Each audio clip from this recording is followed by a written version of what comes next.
Et salut tout le monde, ici Passion Car Spotting. Aujourd'hui on se trouve pour une toute nouvelle vidéo en plein cœur de l'Alsace, toujours parce que je suis toujours à Obernai.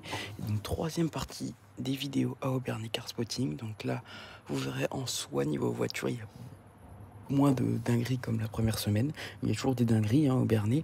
Et là vous verrez, je revois la GT Street R. Donc le plus fidèle de mes abonnés se rappelle parce que je l'avais vu à Noël plein de fois.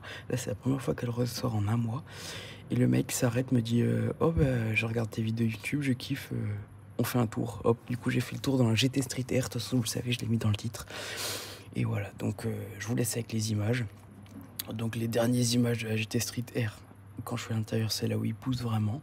Donc attendez la fin pour voir vraiment comment ça marche. Et je pense qu'il était à 50% sur la pédale d'accélération pour préserver la mécanique, mais ça pousse très fort, je peux vous le dire. Donc voilà, j'espère que la vidéo vous plaira. Puis n'hésitez, comme d'habitude, n'hésitez pas à me dire ce que vous en pensez en commentaire sur Instagram. Et puis n'hésitez pas à vous abonner si ce n'est pas fait. Puis j'espère que la vidéo vous plaira. Bon visionnage.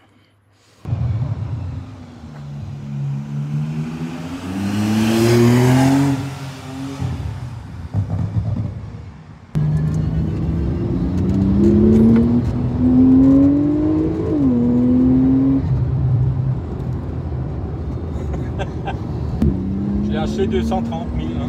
Mais aujourd'hui elle vaut dans les 300 déjà.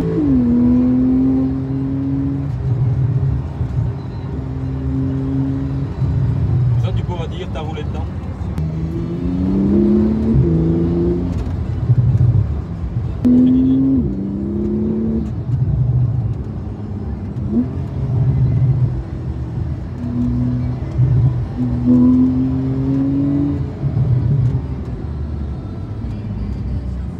Il faut se méfier des trottoirs, hein. Ouais, c'est sûr. Parce que les jantes, c'est pas... Ouais. c'est pas donné, hein.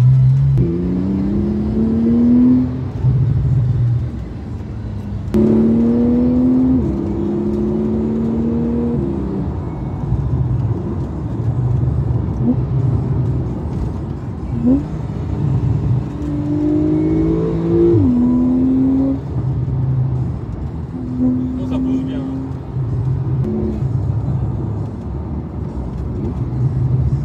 C'est encore une petite route, c'est assez calme. Comme ça, là, je peux un peu appuyer de temps en temps.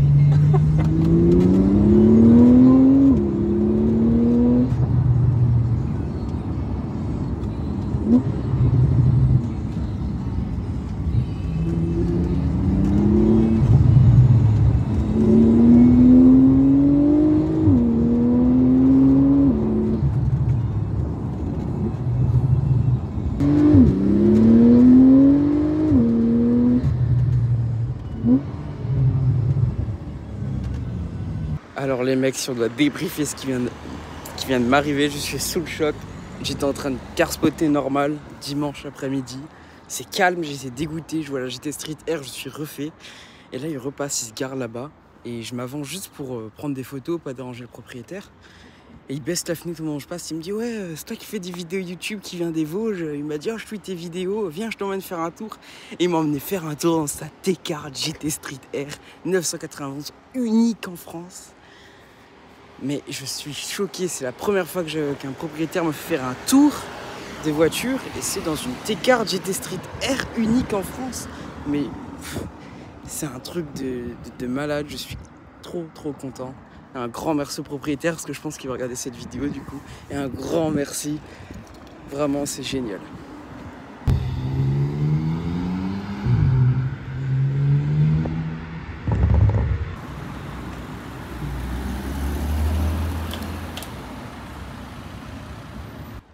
Bon allez, on se retrouve pour une fois une petite Youngtimer. J'en avais filmé une à l'occasion du Rallye Grand Est. Un pilote qui roulait dans sa petite M3 E36, donc mythique M3 chez BMW. C'est peut-être celle qui ont le plus de cotes, bon peut-être pas autant que la E30. Donc c'est celle après la E30 et celle avant la E46. On est sur une M3 de génération 1992, elle est sortie celle-là, dans les années 90. À l'avant, on peut voir ce pare-choc qui dépasse bien là, qui est bien travaillé. Donc à l'époque, c'était pas flagrant, on va dire. Maintenant, une M3, tu la reconnais de loin, elle est élargie, Là, on a un beau pare-choc qui dépasse, on a des petites ailes légèrement élargies, mais presque rien. Les optiques aussi, pour moi, les feux, ils sont... Enfin, je sais pas comment m'exprimer, ils sont modifiés, quoi. Là, aujourd'hui, on a la petite lame qui dépasse du rétro. Bah, ça, c'est les anciens logos M3. On a les petites jantes M3 que j'aime beaucoup, bien grises, propres en plus, elles sont nickel chrome avec le petit logo M, ça fait la différence. À l'intérieur, même ça, on a des petits sièges baquets pour l'époque. Bon, les cuirs, c'est connu chez BMW, ça vieillit mal. Encore, je trouve qu'ils sont quand même globalement en bon état. Et à l'arrière, vous verrez, c'est pas non plus choquant, sachant qu'elle est déciblée, elle a le beau pare-choc à l'arrière et le bel échappement. Voilà.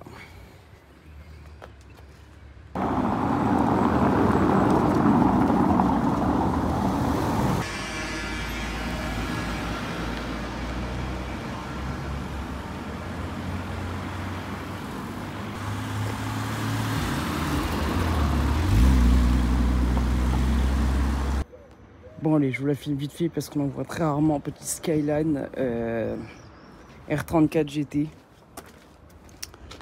avec un petit béquet, pas d'origine en carbone, enfin de toute façon il n'y a pas grand chose d'origine honnêtement, un gros pot d'échappement,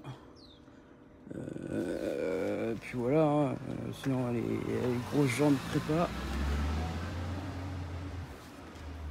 volant à droite, puis voilà, R34 classique avec les feux, des siglés à l'avant comme beaucoup. Et voilà. Oh les gars, j'étais en train de faire mon intro YouTube et regardez ce qui arrive. Jaguar type E. V12. Jaguar type E V12. Vous regardez les mecs, elle s'est arrêtée, je vais essayer de vous la filmer là-bas comme la GT3 RS, mais Jaguar type EV12, on l'a reconnaît aux 4 pots d'échappement à l'arrière et à cette grande arête centrale sur le capot à l'avant, donc je vais essayer de vous la filmer là-bas comme la dernière fois avec la GT3 RS. Regardez-moi ce démarrage.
Vous avez vu cette magnifique Ferrari Portofino, et là ça bouge pas mal, hein. On est vendredi soir, je pense que ce week-end on va être gâtés.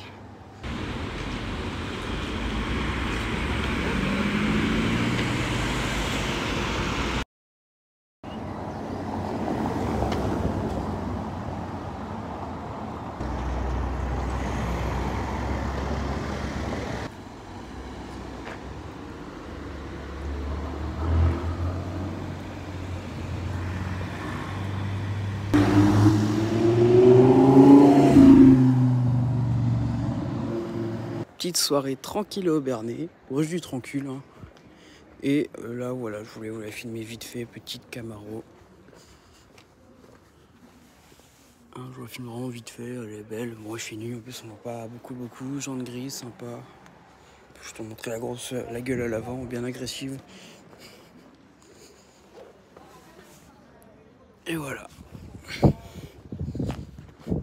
C'était calme aujourd'hui pour un samedi, mais demain dimanche, on va voir. Je pense qu'on peut avoir des belles surprises. Je vais voir. D'ailleurs, regardez, la petite Camaro, elle est toujours là-bas. Et là, j'ai une petite Mercedes SL500 des années 80. Des voitures où je suis pas fan, mais dans cette config et dans cet état-là où elle est clinique, j'adore. Petite jante comme ça. Intérieur clair comme ça. Elle est vraiment magnifique.